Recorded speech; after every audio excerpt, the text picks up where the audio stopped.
Speaking of, pag-usapan na po natin ngayon, ano yung difference ng void and voidable marriages?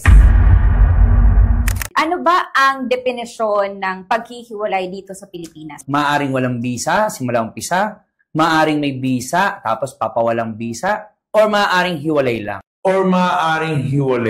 Kasi alam mo, yung mga kababayan natin, yung mga laymen ang tawag sa kanila, yung walang masyadong alam sa batas, even mga professional. Ang tingin nila kasi sa paghihiwalay ng dalawang tao, pag dumaan sa korte, ay legal separation. Yun na yung sa tingin nila.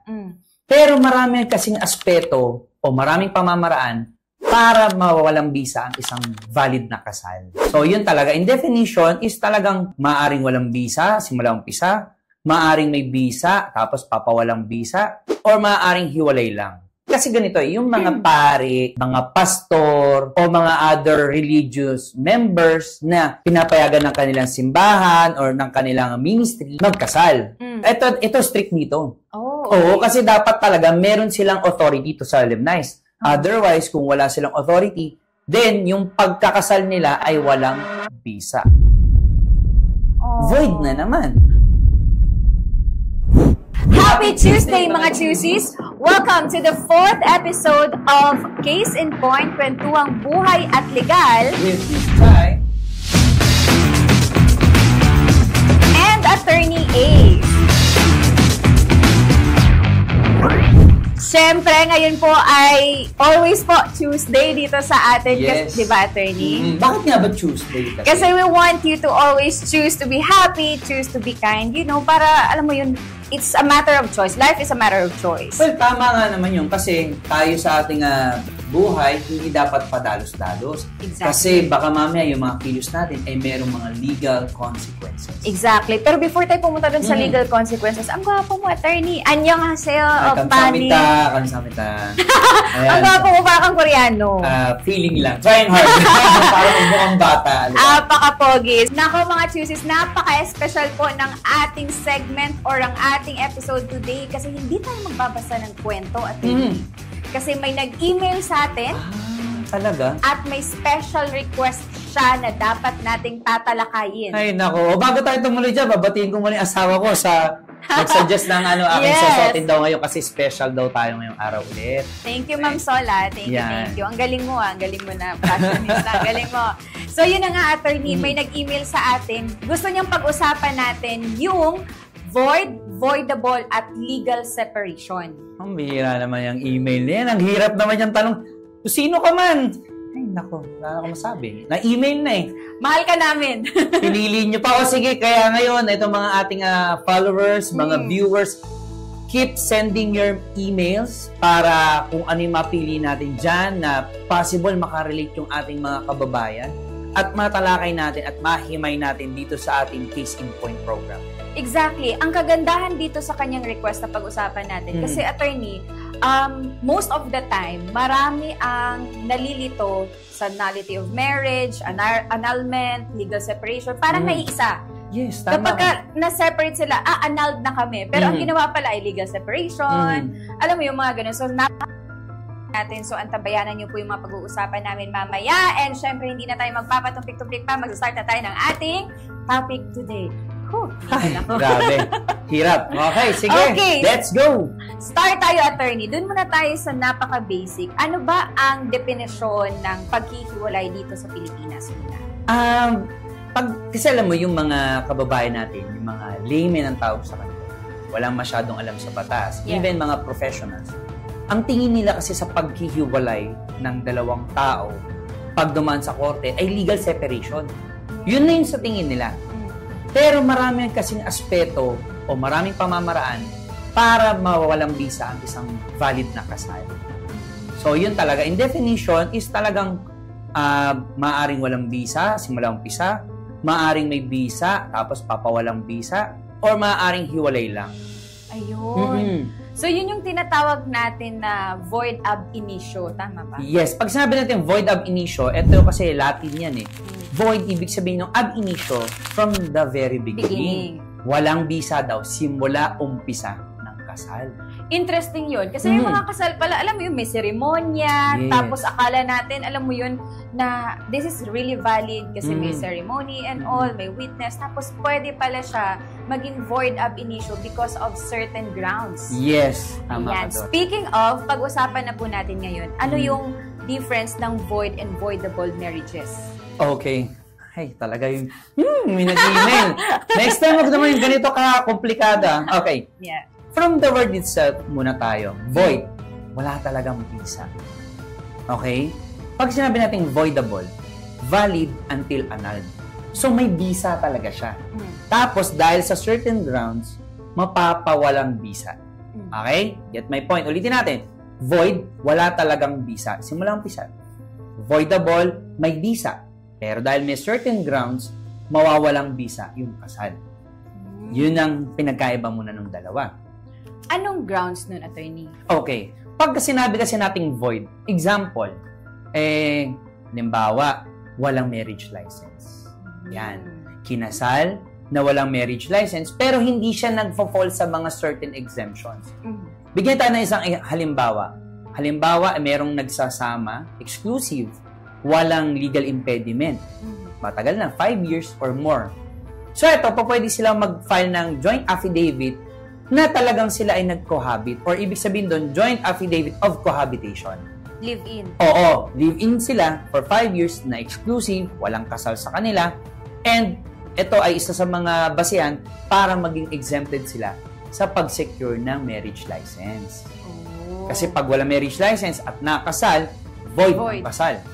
Another thing about marriage license naman tayo. Example, meron talaga. Pero kasi ang sinasabi doon, may tatak ang marriage license, may tatak.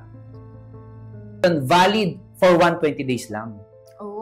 Okay? Pero hindi nagamit. Hindi niyo po nagamit yung marriage license nyo sa loob ng 120 days. Automatic cancel yun. Wala nang visa. And baka after nung nagpakasal sila, wala na rin visa yon. As if walang marriage license talaga. So parang ika 121st day, wala na yun. Automatically, wala nang visa yung marriage license. We have to secure another one. Ganun ang mangyari. Another point, another ground. Ito yung tinatawag natin na yung solemnizing officer ay walang authority magkasal.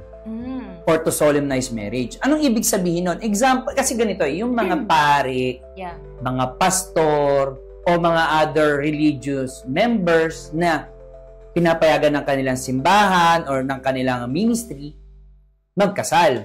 Tapos hindi lang kasi yun, dapat ito, magre-register din po sila sa local civil registrar, and then itong local civil registrar i-forward sa PSA. Para ngayon, alam ngayon ng government na itong isang tao ay authorized ng kanilang church o ng religion na magkasal. Dapat, syempre, maingat tayong mga tao rito. Kasi ang kasal ay isang sagrado. Pinoprotektahan ito ng ating saligang batas at ng ating bansa. Ganun siya ka-stricto pagdating sa mga requirements dyan. Okay. Dagdagan ba natin ng isa pa? Ito madalas din na na-encounter natin. Merong sabihin nating pamemeke sa edad. Sinasabi niya na 18 years old, tapos kinasal. Tapos later on, it turned out na hindi pala siya legal age. Pati din yung identity. Yes. So, kahit na pinayagan po kayo ng mga magulang ninyo, okay, na maikasal, bawal po iyan under ng family code natin. Dapat must be of legal age. And sa Philippines, ang legal age dito ay 18 years old. Even may consent, even may consent. So, yan. Ano pa? Dadagdagan natin. Baka may na-encounter tayo na tinatawag nating bigamous marriage or polygamous. Ayun. Tama? So, ganito naman ang mangyari dyan. Example kasi, madalas dito sa Pilipinas, iniisip ng mga tao na pag hindi na sila nagsasama physically, minsan sabi natin 10 years, 15 years, sila na mismo nagpapasya sa kanila na wag na tayo o pagpalagay natin hindi na tayo kasal o wala ng visa. Tapos magpapakasal ulit. Diba? So, etong pangalawang kasal na to ay void. Dahil bigamous marriage na. Pero hindi siya automatic na nawawala Oo, ipa-file mo pa sa korte na dapat ideklara. Ang tawag nga dito, ang tawag po sa kaso ay petition for declaration of nullity of marriage. idideklara mo ang isang kasal na null and void. Wala na daw bisa o simulang bisa. Imagine mo, di ba? So, ang hirap naman nun, attorney, parang kung ako babae, late ko na nalaman na bigamous marriage pala yung nangyari sa akin kasi yung mister ko ay hindi ko alam na, kumbaga kabit ako, alam mo yun. Tapos, sinikreto. Tapos, babayad na naman ako sa korte para lang ma-declare na null and void yung kasal namin. Yes. Maaaring sabihin natin sa tingin mo ay unfair. Pero meron tayong principle na dura lex sed lex. The law may be harsh, but it is still the law. So, wala tayong magagawa kung yan ang requirement ng batas. So be it. We have to follow. Di ba? Kaya nga itong mga ka-chooses natin, syempre, dito sa case in point, tinuturuan natin din, Miss Chay, syempre, yung mga tao, mga kababayan natin, babae man o lalaki, na syempre mapanuri sa mapapakasawa natin. Yeah. Di ba? Hindi porket nagmamahalan, okay na. Maging matalino din tayo. Later on kasi kita mo na, may mga consequences, may mga effects. Di ba? Tama. Attorney, yung sa void and voidable na marriage, pwede din ba yung like incestuous marriage? Nako, mahigpit yan, pinagbabawal. Bawal na bawal po dito sa bansa natin ang incestuous marriage. Void pa rin yan. At meron pa nga up to 4th civil degree. Bawal. Ibig sabihin, yung first cousin mo, bawal mong pakasalan. Pag second, pwede na. Safe. Ay, safe. May kilala ako attorney. So, like, second or third, degree. Kasi parang late na din nila nalaman na magpinsan pala sila. Pero, first cousin lang hindi pinapayagan. Bawal. So, that's great. So, attorney, grounds din po ba yung, syempre, physical violence? Hindi siya kasama sa in-enumerate ng ating family code patungkol sa void marriage. Hindi siya. Saan yun siya mapupunta? Pwede siya mapunta ngayon doon sa voidable. So, Voidable and then sa legal separation. Pwede rin siya doon. Okay. Ano naman po yung grounds for voidable? Sa voidable naman, again, kompleto yung mga essential requisites. Sabihin, example, 18 years old. Pero not more than 21. Kasi dito sa requirement na to, sa 18 to 21, kinakailangan mag-secure ng parental consent. Okay. Kaya bago magpasal, may parental consent muna kayo. Mukha kasi itong mga baby face Ang baby kasi nila, gumagamit sila ng Her Choice product. It shows. Yeah, actually. Diba? Her Choice, baka naman. Naitawid, Her Choice. Ano ba, naitawid. Her Choice, baka naman. Okay, sana naman, diba? So, yun yung isa. Halimbawa yun. Okay, pag not more than 21, pero dapat within 5 years na i-file yung petition for annulment of marriage. Example pa, another thing, madalas nating napapanood to dati sa pelikula, yung tinatawag nating shotgun marriage or shotgun wedding. Ano yun? Tinatakot yung tinututukan ng baril. By force or intimidation. Yes, oo. Ngayon, anong reason kung bakit voidable? Kasi yung consent, di ba, dapat freely given. And dahil by force or by intimidation, napa-oo ka. Di ba? Hindi naman ginawa sa akin yun. Sa'yo ba ginawa ba yun? Ako ang gumawa ng sasawa ko. Napakaswerte talaga ni Sir Carl talaga nga naman, di ba? So, ngayon, halimbawa ganon. So, may shotgun wedding. After 5 years, pag nawala na yung ganong threat or intimidation, pwede pa rin mag-file. Bakit kasi ganon? Voidable. Kasi baka after na mawala yung ganong fear, matanggap o talagang mamuo yung pagmamahalan. Di ba? Sayang naman kasi nakikasal na kayo, nandun na. And then, syempre, di ba, baka okay na, magkapatawaran, maging okay lang lahat. Hindi talaga. Ayaw mo. Ako by force, kung asawa ko, kapag nihibla lang ng buho ko, kapag anuhin niya talaga, I will call it quits. Talaga? Right there and there. Kaya pala, swerte ni Sir Carl, ikaw yung nanakot. Yun na nga. Hindi talaga yun. Parang sa akin, non-negotiable yun. Kapag ka by force. Kasi pwedeng mag-recur yung mga ganun. Diyos ko, Lord. Hindi pa nga tayo kinakasal. By force mo na akong gusto kasalin. Tapos, ikasal. Tapos, di ba? I mean, prevention is better than cure. So, tama naman. Huwag kang magpakasal kapag by force. Syempre naman. Pero kaya nga, meron tayong tinatawag na voidable. Kaya nga pinagbibigyan ng 5 years para ma-file to. Okay, meron din mga pagkakataon minsan yung insane party. O halimbawa, hindi alam nung asawa na yung kanyang kabiyak ay meron palang insanity. O may pagkakataon na wala sa tamang pag-iisip. Yes, pero pag bumalik yung asawa mo sa tamang pag-iisip at nanatili pa rin kayo nagsasama sa more than 5 years, and then, wala na yung time na to file ng annulment. Pero kung yung attorney, yung pagkakaroon niya ng unsound mind ay since before marriage. Yes, oo, dapat ganun. Kung mapapansin natin sa void and voidable, dapat ito ay before the celebration of the marriage. Yeah. Ganun siya. And ito yung paborito ng mga manonood natin. Isa sa grounds ito, physical incapacity to consummate marriage. Physical, dati, psychological. Ito, physical. Anong ibig sabihin? Hindi tumitigas si Manoy. Baka hindi umiinom ng ano. Hindi na tumitigas si Junjun. Okay? Yun yung isa sa mga voidable. Ang tawag po dito ay erectile dysfunction. Ibig sabihin, hindi na po tumitigas, hindi na po lumalaban, hindi na nagsasaludo, hindi na tinataas ang bandera. Okay? Yes, Lord! Ang ganda naman nung hindi na sumasaludo. Kaya yun yung tinatawag natin na physical incapacitated or incapacity. Kawawa naman yung babae kapag hindi na marunong sumaludo. Yes. Pero this one kasi hindi talaga tumatayo. Yes, so yun is hindi talaga pwede yun. That's talaga yun. Dapat ganon, pagka-erectile dysfunction. At balikan ko lang saglit, yung unsound mind, kasama ba doon yung mga may ADHD or hindi naman? Ito kasi ay medyo wala siyang specific. Okay? Wala siyang exact category pagdating sa batas. So, tinitignan natin bawat circumstances.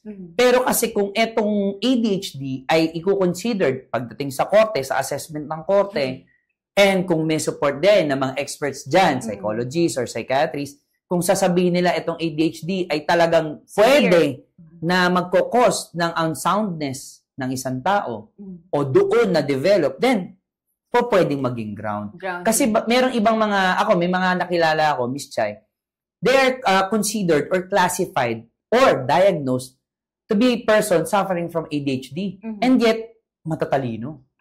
Nag-e-excel sa school, sa academics, sa kanilang profession. So, kung ako hindi naman ako expert doon sa medical field, pwede ko masabi na hindi naman sila unsound. Exactly. May mga ADHD nga, attorney, na mas magaling sila sa ganitong aspeto, mas malambing din sila, mas sweet sila, mas lang sila, mas may skill lang sila na very extreme sa isang bagay. Pero hindi naman sila namimisikal. Unless otherwise, tama po yung sinabi ninyo na baka nga, na pwedeng mag-cause na mabugbog yung babae kasi nga may ADHD. Depende pa din yan sa tests na lalabas. Tama. Attorney, how about yung yung tinago mo yung totoo mong pagkatao? Ganon. Pwede ba yun maging ground? Pangalan lang ba? Oo, yung parang mayaman pala ako. Drama pala. Ito, parang maganda yung napipick up ko yung gusto mong sabihin. Example kasi parang mayaman yung isa.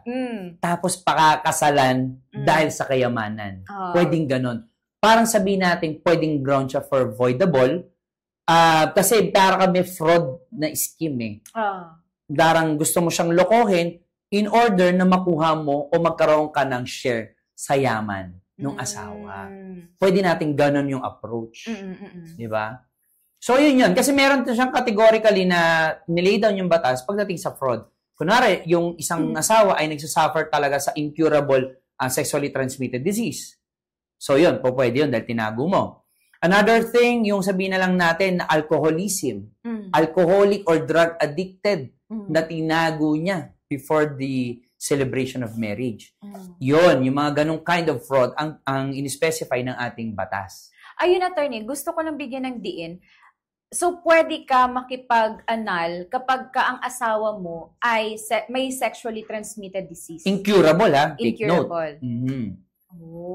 Upon discovery mo, later nalaman mo. Paano mo nalaman? Baka mamaya nahawa ka. Di ba? So, pagka-check mo, ayun. So, attorney, sa void and voidable na discuss natin ng grounds, ano naman ang magiging epekto nito sa status ng marriage? Alam mo, grabe, medyo masakit. Yung, generally speaking, yung status pagka-void marriage, legitimate sila nung kinasal, tapos na-ideklara ng korte natin na void ab initio, as if the marriage never took place. Ang mangyayari sa status, illegitimate. Except dun sa psychological incapacity. Di ba? Pero pagdating naman dito sa voidable marriages, etong status ay considered and still legitimate. Bakit ko sinabi kanina doon sa illegitimate? Sabi nga natin, Example, bigamous marriage. Talagang void from the very beginning yun. So, yung status ngayon ng anak, dahil nga merong naunang kasal, magiging illegitimate sila. Balikan natin yun, attorney. So, ibig sabihin, kapag null and void ang magiging kasal ng parents, yung status ng anak, magiging illegitimate siya. Yes. Oh. Except dun sa psychological incapacity. Okay.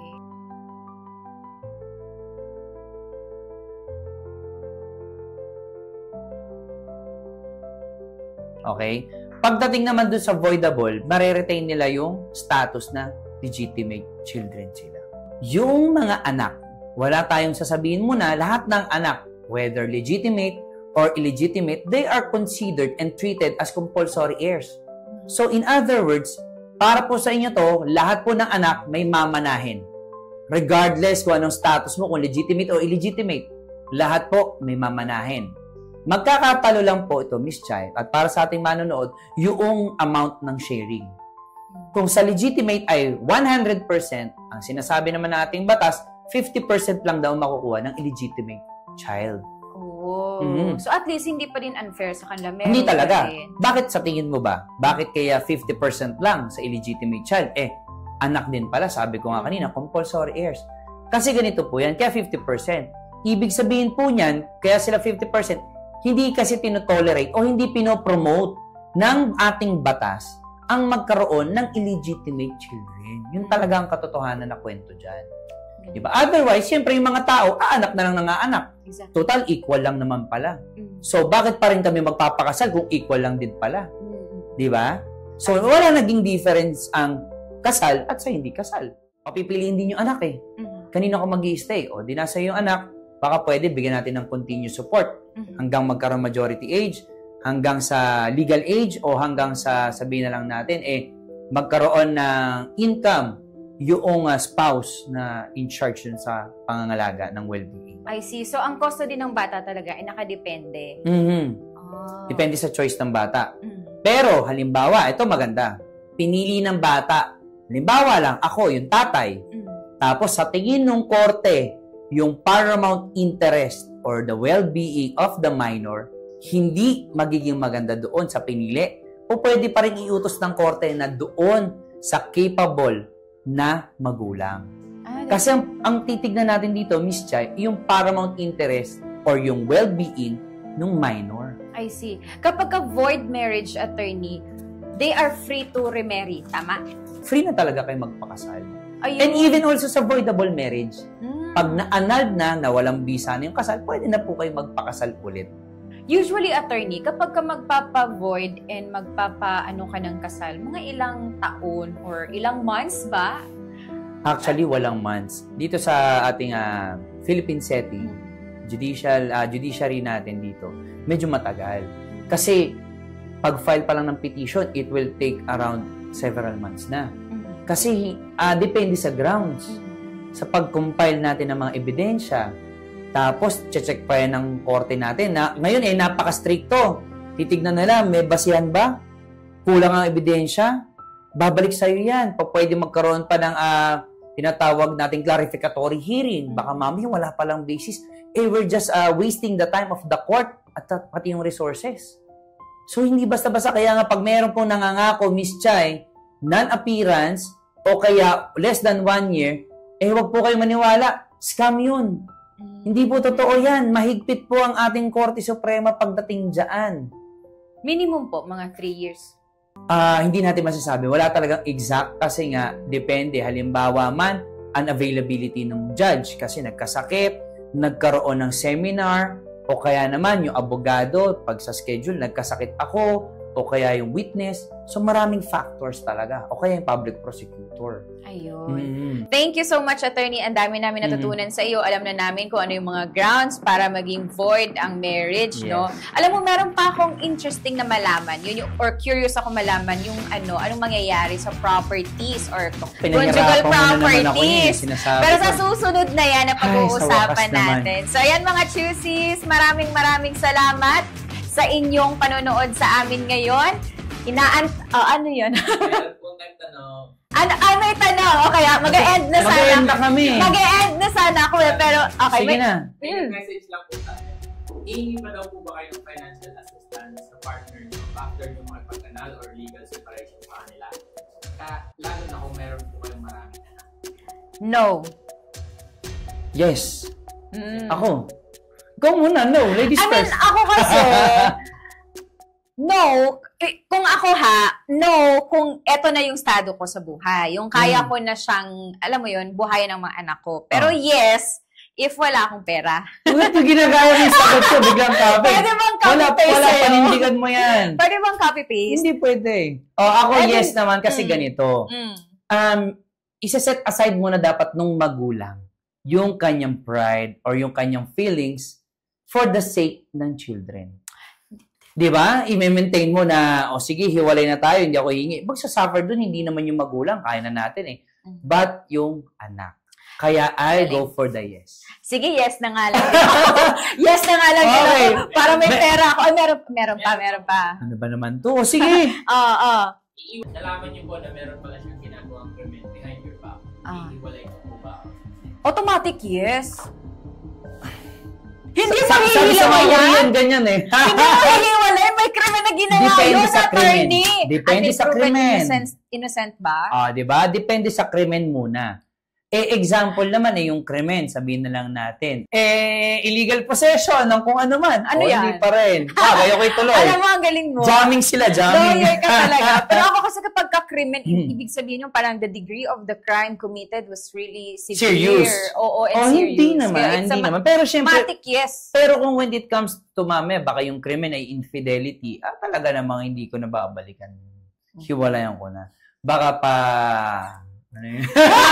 Lawyer ka talaga. Ang galing mo, attorney. Joke lang. Believe talaga ako sa'yo. May tanong pa. Meron pa? Meron pa. I-explain niyo, paano niyo i-explain sa mga anak niyo kapag kailangan niyo hiwalayan? Parang ayoko na mag-explain sa susunod. May kadugtong eh. Oo nga. Wag na nga lang. Paano ko nga i-explain sa ito mahirap sa'yo. Kasi, syempre, wala pa kayong Wala kid. pa akong anak. Pero assuming, wag naman sana. Hindi, ano na lang mapapayo mo sa ating mga kababayan na na-encounter yung ganitong situation. And then, bago yan. Pagkatapos mo, ako naman. Ikaw na pumauna. Ikaw na! Turuan ba? Mag-copy-paste ako. Ikaw kasi, di ba, may ano na. Ako wala pa eh. Mahirap eh. Dito na, base na lang sa mga nakikita ko, mga na-encounter ko, mga experiences. Ang hirap na i-explain. Dahil unang-una, hahanapin ng mga anak yung kanilang nakagis ng mga magulang, syempre. Paano i-explain? Sa murang edad kasi, hindi pa nila mag-gets yan. Hindi pa nila mapipick up yan. Kung ano ba talaga ang totoong reason. Pero syempre, ako lang po makikiusap, Miss Chay. Huwag niyo pong siraan yung magulang. Kasi ito pong nangyayari, bini-brainwash ang tawag, quote-unquote, bini-brainwash ng mga magulang ang kanilang anak. Up to the point na yung magulang ay sirang-sira sa anak na ayaw makita, ayaw marinig. Alam nyo po, yung ginagawa nyo yan is very traumatizing. Emotionally and psychologically, isipin mo, nanay o tatay ng bata, galit sila. Di ba? Alam nyo, hindi na dapat ganun po sa mga panahon ngayon, Miss Chaya. I highly suggest na dapat po, kung hindi kayo magiging okay, mag-co-parenting kayo na tinatawag. Hindi man kayo in good terms, pero for the sake ng inyong anak, magiging okay kayo dapat. Kasi yung mga bata, wala naman yung kakayahan na mag-adjust pa.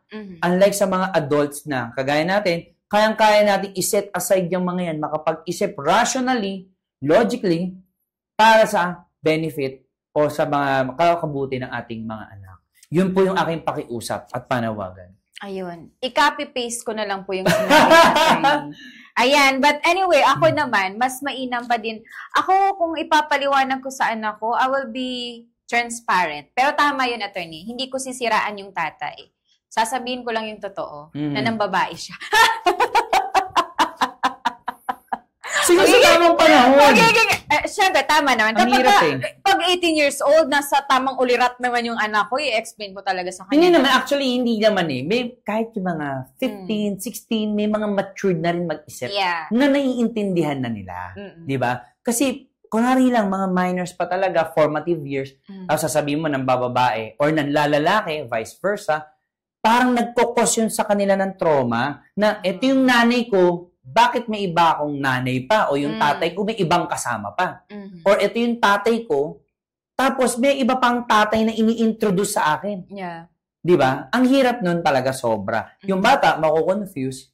Siyempre, baka mami magdulot pa yung psychologically and emotionally scars. Galing mo talaga, attorney. So, yun. Napaka-fruitful po ng ating ayun pa, flash episode and flash, ngayon. closing na daw. Closing na daw. Pero attorney, maitatanong ako sa iyo Aha. about legal separation naman. Pero yan ay sasagutin ni attorney sa episode 5 or part 2 nitong Part 2, episode. yes. Oh.